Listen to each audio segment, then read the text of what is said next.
ফেনী জেলার ৩ উপজেলায় প্রায় ৩৬ কোটি টাকা ব্যয়ে ৪টি সেতু নির্মাণ করা হলেও কোনোটির নেই সংযোগ সড়ক। এতে প্রতিনিয়ত দুর্ভোগ পোহাচ্ছেন স্থানীয়রা। সুরঞ্জিত নাদের প্রতিবেদন, জানাচ্ছেন তাহসিন তারিন। ফেনীর দাগনভূঞা, সোনাগাজী ও ছাগলনাইয়া উপজেলায় ডাকাতিয়া, মুহুরী ও কালিদাস পাহালিয়া নদীর ওপর সংযোগ সড়ক ছাড়াই দাঁড়িয়ে আছে ৪টি সেতু।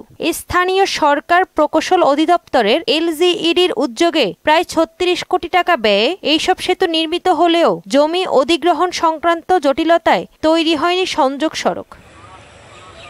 সেতুর দুই পাশে সংযোগ সড়ক না থাকায় চলাচলে প্রতিনিয়তই দুর্ভোগ পোহাচ্ছেন স্থানীয়রা।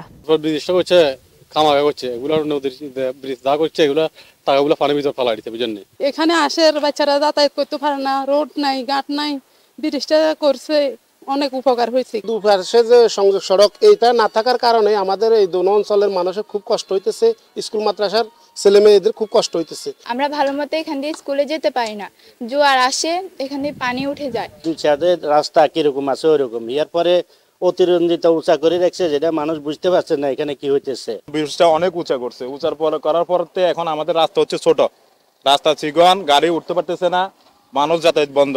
ভূমি অধিগ্রহণ করে দ্রুত সেতুগুলো চলাচলের উপযোগী করতে প্রয়োজনীয় পদক্ষেপ নেওয়া হবে বলে জানান এই কর্মকর্তা। ব্রিজ করতে গিয়ে মানুষের ঘর বাড়ি ভেঙে দেওয়া, ওগুলো সাময়িকভাবে হলেও আমরা ব্রিজের কাজ এবং আনুষঙ্গিক কাজগুলো সব শেষ হলে, নদী শাসনের কাজ কিছু থাকবে, ওগুলো শেষ হলে আর এই সমস্যা থাকবে না। সেতুগুলো ব্যবহারের উপযোগী করা গেলে ফেনীর ৬ উপজেলার যোগাযোগ ব্যবস্থা আরও সহজ হবে, এমন প্রত্যাশা সবার। তাহসিন তারিন, মোহনা সংবাদ।